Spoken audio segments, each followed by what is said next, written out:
உலக தமிழர்களுக்கு வணக்கம். நான் உங்கள் வெங்கிரத்னம். ஒரு கோமாளிக்கு ராஜா வேஷம் போட்டு அவனை கூட்டு போய் அரண்மனையில உட்கார வச்சா அவன் ராஜாவா மாறிடுவானா? நிச்சயமா இல்ல. அந்த அரண்மனை வேணா சர்க்கஸ் கூடாரமா மாறும் இவனால.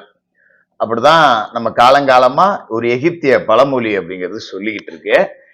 இன்னைக்கு நம்ம எதுக்காக இதை சொல்றோம் அப்படின்னா, நம்ம திராவிட மாடல் முதலமைச்சர் இருக்காரு முத்துவேல் கருணாநிதி ஸ்டாலின். ஆஃப்டர் ஆல் ஒரு மேயர் பிரியாலாம் ஸ்டாலினை எதிர்த்து உன்னால என்ன பண்ண முடியும் அப்படின்னு கேள்வி கேட்கிற அளவுக்கு நிலைமை போயிருக்கு. நான் அப்பத்துல இருந்தே சொல்றேன், இவர் ஒரு பொம்மை முதலமைச்சர், டம்மி முதலமைச்சர், டம்மி பீஸ் அப்படின்னு சொல்லிட்டு. நீங்க தான் ஒத்துக்க மாட்டேங்கிறீங்க. இப்பயாவது ஒத்துக்குங்க. அதே ஒரு குட்டி கதை வேணா சொல்லலாம். ஒரு அமெரிக்காக்காரன், ஒரு இந்தியாக்காரன், ஒரு ஜப்பான்காரன் 3 பேரும் தங்களோட சாதனைகள் என்ன அப்படின்னு பேசிக்கிட்டு இருந்தாங்களாம். அப்படியா, என்ன பெரிய சாதனை அப்படின்னு பேசிக்கிட்டு இருந்தோடனே அந்த அமெரிக்காக்காரன் சொல்லியிருக்கான், எங்க நாட்டுல நாங்க குழி பறிச்சுக்கிட்டு இருந்தோம் ஒரு 500 வருஷத்துக்கு முன்னாடி.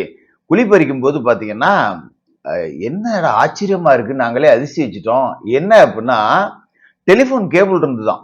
500 வருஷத்துக்கு முன்னாடியே நாங்கெல்லாம் டெலிபோன் பயன்படுத்தி இருக்கோம்பா, இது எங்க நாட்டோட சாதனை இல்லையா அப்படின்னு கேட்டாராம். உடனே ஜப்பான்காரன், இது என்ன பெரிய சாதனை, எங்க நாட்டுல நாங்க 1000 வருஷத்துக்கு முன்னாடியே குழி தோண்டி பார்த்தோம், அப்பவே இன்டர்நெட் கேபிள் இருந்தது, நாங்க அப்பவே இன்டர்நெட் பயன்படுத்தி இருக்கோம் அப்படின்னா. உடனே இந்தியாக்காரன் வந்துட்டு, அடப்போங்க இது என்ன பெரிய சாதனை, எங்க நாட்டுல 1000 வருஷத்துக்கு முன்னாடியே நாங்க குழி தோண்டி பார்த்தோம், எங்க நாட்டுல ஒண்ணுமே கிடைக்கல அப்படின்னா. என்னையா ஒண்ணுமே கிடைக்கலத எப்படி சாதனை?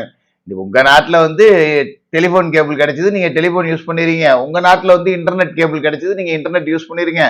எங்க நாட்டுல ஒண்ணுமே கிடைக்கலன்னா என்ன அர்த்தம்? நாங்க அப்பவே ஒயர்லெஸ், ஒய்ஃபை இப்படிதான் வாழ்ந்திருக்கோம், நாங்க தான் எல்லாத்தோட பெரிய படைப்பாளிகள். நானா இது மாதிரிதான் ஒண்ணும் இல்லாத வச்சுக்கிட்டு பெரிய சாதனைன்னு உருட்டுறதுதான் முத்துவேல் கருணாநிதி ஸ்டாலின் அவர்கள் அப்படிங்கிறது. அதான் இந்த கதை. இப்ப விஷயத்துக்கு வருவோம். பிரியா கிட்ட மோதுற அளவுக்கு ஸ்டாலின் இலக்காரமா போயிட்டாரா, இல்ல ஸ்டாலின் கூட மோதுற அளவுக்கு பிரியா பெரிய ஆள் ஆயிட்டாங்களா? இது புரியல. நான் சொன்னா உங்களால நம்ப முடியாது. கடந்த மார்ச் மாசம் ஜார்ஜ் டவுன் இருக்குல்ல, சென்னை ஜார்ஜ் டவுன் ஏரியாவில் ஏகப்பட்ட நில ஆக்கிரமிப்பு அப்படிங்கிறது இருந்தது. இந்த ஆக்கிரமிப்புகள் எல்லாத்தையும் அகற்றணும் அப்படின்னு சொல்லிட்டு உயர் நீதிமன்றம் ஒரு உத்தரவு போட்டுருச்சு. இந்த உத்தரவு அப்படிங்கிறது இன்ன வரைக்கும் நிறைவேற்றப்படவே இல்லை. டென்ஷன் ஆயிடுச்சு நீதிமன்றம். என்ன நம்ம சொல்லிக்கிட்டே இருக்கோம், இன்னும் ஆக்கிரமிப்புகள்லாம் இங்கே இருக்கு, ஏன் எடுக்கல அப்படின்னு சொல்லிட்டு இன்னைக்கு இந்த வழக்கு விசாரணை அப்படிங்கிறது நீதிமன்றத்துக்கு வந்திருக்கு. நீதியரசர் SM சுப்பிரமணியன் குமரப்பா அவர்களோட அமர்வுல தான் இந்த வழக்கு விசாரணைக்கு வந்திருக்கு.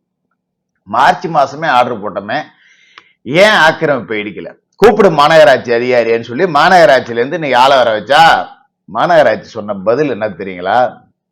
பிரியாவுக்கு தெரியாம அந்த பதில் கொடுத்துருப்பாங்க. என்ன பதில் தெரியுங்களா கொடுத்தாங்க? நாங்க ஆக்கிரமிப்புகளை அகற்றத்துக்காக 4 தடவை பாதுகாப்பு கொடுக்க சொல்லி போலீஸுக்கு கடிதம் எழுதணும், போலீஸ் பாதுகாப்பே கொடுக்கலங்க, நாங்க என்ன பண்றது? யாரு மாநகராட்சிக்கு பொறுப்பு? யாரு? மேயர் பிரியா. தமிழ்நாடு போலீஸுக்கு பொறுப்பு யாரு? முத்துவேல் கருணாநிதி ஸ்டாலின் அவர்கள். ஸ்டாலினோட டிபார்ட்மெண்ட்டுக்கு நான் கடிதம் எழுதி பார்த்தா அவங்க வரல, தப்பெல்லாம் அவங்க மேல, அங்க கேளுங்க. அப்பனா எவ்வளவு நிலைமை பார்த்துங்க. இதுல முத்துவேல் கருணாநிதி ஸ்டாலின் அவர்களுடைய பொறுப்புல இருக்கக்கூடிய காவல்துறை கூப்பிட்டு விசாரிச்சா அவங்க என்ன பதில் சொல்லியிருக்காங்க? மாநகராட்சி எழுதிய கடிதம் எங்களுக்கு புரியவில்லையா, தெலுங்குல எழுதியிருப்பானுங்க பொழுது. எவ்வளவு டிசைனா உருட்டுறாங்க பாருங்க. என்ன ஜார்ஜ் டவுன்ல ஆக்கிரமிப்பு அகற்றல அப்படின்னு பாத்தீங்கன்னா, அங்க ஆக்கிரமிப்பு பண்ணி வச்சிருக்கவங்க பூரா திமுக காரனா இருப்பான். ஆகா, நம்ம கட்சிக்காரன் கிடையவே நம்ம இடிக்கிறதா சிக்கலாகி போகுமே. ஊர்ல அரசு புறம்போக்கு இடத்த ஆட்டையை போட்டு வச்சிருக்குவேன், அடுத்த இடத்த ஆட்டையை போட்டு வச்சிருக்குவேன், எல்லாமே நம்ம கட்சிக்காரனா இருக்கான். கோர்ட்டு சொன்னிச்சின்னு அங்க போய் இடிச்சோம். சென்னையில நாம ஜெயிக்க முடியாது, என்ன பண்றது? சரி விடு, நீதிமன்றம் மறுபடியும் விசாரிக்கிற வரைக்கும் காத்துக்கிட்டு இருப்போம். இப்ப திரும்ப நீதிமன்றம் வந்து என்ன பண்ணிருச்சு அப்படின்னா, தமிழ்நாடு தலைமை செயலாளரையும் போலீஸ் டிஜிபியும் கூப்பிட்டு இந்த விவகாரத்துல நடவடிக்கை எடுக்கணும், இல்லைன்னா சம்பந்தப்பட்ட அதிகாரிகள் மேல ஒழுங்கு நடவடிக்கை எடுக்கணும். இந்த வழக்கை வந்து ஜனவரி மாசம் 5ஆம் தேதிக்கு நான் ஒத்தி வைக்கிறேன், அதுக்குள்ள இது எல்லாத்தையும் செஞ்சுட்டு வரணும், இல்லைன்னா சம்பந்தப்பட்ட மாநகராட்சி அலுவலர்களையும் சரி, பதில் காவல்துறை பாதுகாப்பு கொடுக்காத அதிகாரிகளையும் சரி ஒழுங்கு நடவடிக்கை எடுத்து சஸ்பெண்ட் பண்ணு அப்படின்னு சொல்லியிருக்கு. நம்ம திராவிட மாடல் ஆட்சி என்ன பண்ணோம், கோர்ட்டுக்கிட்ட எப்படி நடிக்கிறது? இருக்கவே இருக்காரு முகுல் ரோஹித்க்கு. இந்த குடிகார பயில இருக்கானுங்களே, டாஸ்மாக்ல ஒண்டி கோடிக்கணக்கில் பணத்தை கொட்டுறானுங்க, நமக்கு வருமானம் வந்துட்டு இருக்கு, அரசாங்கத்துக்கு பணம் வருது. இல்லைன்னா தான் ஏகப்பட்ட கடன் வாங்கி வச்சிருக்கோமே, இன்னும் கொஞ்சம் கடனை வாங்கி முகுல் ரோஹித்க்கு, சித்தார்த் லுத்ரா, இவர்கள் கபில் சிபில், இவங்கள்ட்ட எல்லாம் கொண்டு கொடுத்தோம்னா இதை இன்னும் நம்ம ஆட்சி முடிகிற வரைக்கும் உருட்டிக்கிட்டு இருப்பாங்க. ஜனவரி மாசங்கிறாங்க, இன்னும் 2 மாசத்துக்கு இழுத்தோம்னா அப்புறம் நம்ம ஆட்சி இருக்க போறதில்ல, நம்ம கையால நம்ம கட்சிக்கார இடத்தை இடிக்க வேண்டியதில்லை, ஆக்கிரமிப்பு அகற்ற வேண்டியதில்லை அப்படின்னு. ஆனா ஒரு முதல்வரோட டிபார்ட்மெண்ட் மேலேயே பழி சொல்ற அளவுக்கு மேயர் பிரியாவோட டிபார்ட்மெண்ட்டுக்கு தைரியம் வந்திருக்கு அப்படின்னா அந்த தைரியத்தை சென்னையோட முதலமைச்சர் சேகர்பாபு தான் கொடுத்திருப்பார் அப்படின்னு தான் நம்மளால பார்க்க முடியுது. நீ சொல்லுமா, அவர் தான் ஏற்கனவே சொல்லியிருக்காரு ஒரு பேட்டியில, கேட்பாங்க செய்தியாளர், அச்சுடு சென்னை மாநகராட்சி வெள்ளத்தை பத்தி கேட்கறாங்களே, சும்மா அடிச்சு விடு. ரெயின் பேக்கேஜ் பத்தி கேட்கறாங்க, அடிச்சு விடு. நம்ம பத்திரிகைக்காரன் தானே, நீ என்ன அடிச்சு விட்டாலும் மிரட்டிய ஸ்டாலின், மிரண்ட மோடி, இவ்வளவுதான் அவனுங்களுக்கு அதிகபட்ச தலைப்பே.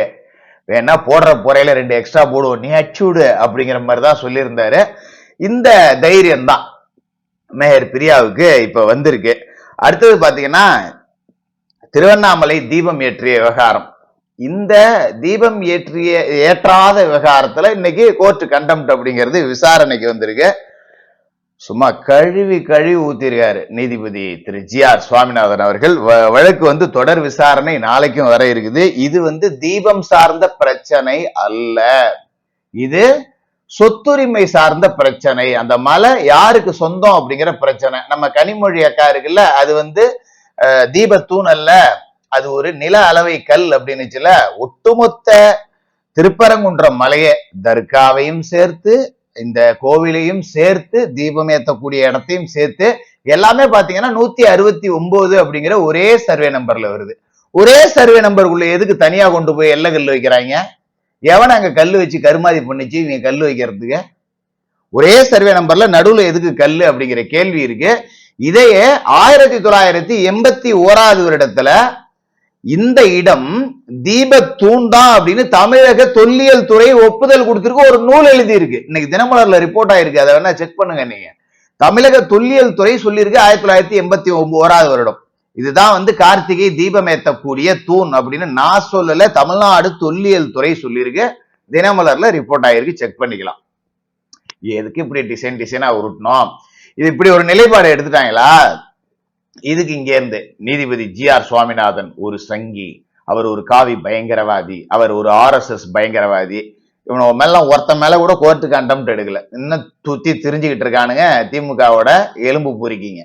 இவனுங்க எல்லாம் கோர்ட்டு கண்டெம்ட் எடுத்து புடிச்சு உள்ள போடவே இல்லை. இன்னைக்கு கனிமொழி MP தலைமையில நீதிபதி GR சுவாமிநாதன் மேல நடவடிக்கை எடுக்கணும் அப்படின்னு சொல்லிட்டு போய் இங்க இருந்து MPக்கள் எல்லாம் சேர்ந்து போயிருக்காங்க. இந்த 40 MP தண்ட சொத்தை போட்டு நம்ம அனுப்பி விட்டோமே ஓட்டு போட்டு, என்னைக்காவது தமிழ்நாட்டு நலனுக்காக ஒரே ஒரு விஷயத்த பேசியிருக்காங்களா? 40 MP பெறீங்க, நீங்க திராவிட மாடல் ஆட்சி தான் சிறந்த ஆட்சின்னு கொஞ்சம் குத்துனீங்கல்ல, BJP உள்ள வந்துருன்னு. நீங்க குத்தன ஊத்துக்குதான் உங்களை இன்னைக்கு திருப்பி ஊத்துறாங்க. மேகதாதுல அணை கட்டுறதுக்கு அவன் ஏற்பாடு பண்ணிக்கிட்டு இருக்கான், அதற்கான வேலை நடந்துகிட்டு இருக்கு. என்னைக்காவது இந்த 40 தண்ட சோறுங்களும் சேர்ந்து போயிருக்குதா? தமிழ்நாட்டு நலனுக்காக இந்த 40 தண்ட சோறுகள் என்னைக்காவது சேர்ந்து போயிருக்குதா? மக்கள் பிரதிநிதிகள் தான். ஏன் இந்த வார்த்தையை பயன்படுத்துற அப்படின்னா, இன்னைக்கு இந்த சாதாரண ஒரு தீப விவகாரத்தை முத்துவேல் கருணாநிதி ஸ்டாலின் எடுத்த முடிவு இல்ல, யாரோ ஒரு அதிகாரிங்க எடுத்த முடிவு. இல்லாட்டி ஒரு போலீஸ்காரர் தீபம் ஏத்த வக்கு இல்லைன்னு பேசுவானா? உண்மையிலேயே நான் சொல்றேன், BJP காரனுக்கு வக்கு இல்ல. இப்ப நான் சொல்றேன், இவங்க எல்லாம் ஆட விட்டுட்டு இன்ன வரைக்கும் தூக்கி உள்ள போட்டு குத்தாம வேடிக்கை பார்த்துக்கிட்டு இருக்கீங்கல்ல. இவ்வளவு கோடி கொள்ளையடிச்சு வச்சிருக்கான் ஒருத்தன். ஆட்களை தன்னோட துறையில வேலைக்கு ஆள் எடுக்கிறேன்னு 800 கோடி ரூபாய் ஊழல் பண்ணியிருக்கான். கமிஷன் கொடுத்து ஒரு அமைச்சர் 1020 கோடி ஊழல்னு ED இன்னைக்கு கடிதம் எழுதியிருக்கு. இத்தனையும் தாண்டி டாஸ்மார்க் வழக்கு இருக்கு, மணல் முறைகேடு இருக்கு, சட்டவிரோத பண பரிமாற்றம் இருக்கு. இத்தனையும் நீங்க அண்டர் டீலிங் வச்சுக்கிட்டு காப்பாத்திக்கிட்டு இருக்கீங்க. இவனுங்க இங்க நாங்க பாசிச பாஜகவை அறுத்து தள்ளிடுவோம்னு சொல்லிட்டு டெல்லியில காலில் விழுந்துடுறாங்க, நீங்களும் வேடிக்கை பார்த்துக்கிட்டு இருக்கீங்க. அப்ப உங்களுக்கு தீபமேத்த வக்கு இல்லைன்னு ஒரு போலீஸ் அதிகாரி பேசதான் செய்வான். இது எல்லாத்தையும் நீங்க பாத்துக்கிட்டே தான் இருப்பீங்களா? இந்த வந்துருச்சு ஈடி, ஏதோ இப்பதான் கொஞ்சம் வேகம் எடுக்க ஆரம்பிச்சிருச்சு, அதை சீக்கிரம் கொஞ்சம் எடுத்து போட்டீங்கன்னா பாருங்க, நேரடியா போய் ஒரு நீதிபதி மேல ஒரு நியாயமான தீர்ப்பு கொடுத்ததற்காக நடவடிக்கை எடுக்கணும்னு சொல்லக்கூடிய அளவுக்கு இவங்களுக்கு கொழுப்பு அதிகமா இருக்கு அப்படின்னா முடிவு BJPயோட கையில தான் இருக்கு. இந்த வழக்கு கோர்ட்டு கண்டெம்ட் நாளைக்கு வரும். நீதியரசர் GR சுவாமிநாதன் அவர்கள் ஒரு அற்புதமான தீர்ப்பை கொடுப்பார், கடும் கண்டனங்களை கொடுப்பாரு, செம்ம மொக்க வாங்குவாங்க அப்படிங்கிறது உறுதி. தொடர்ந்து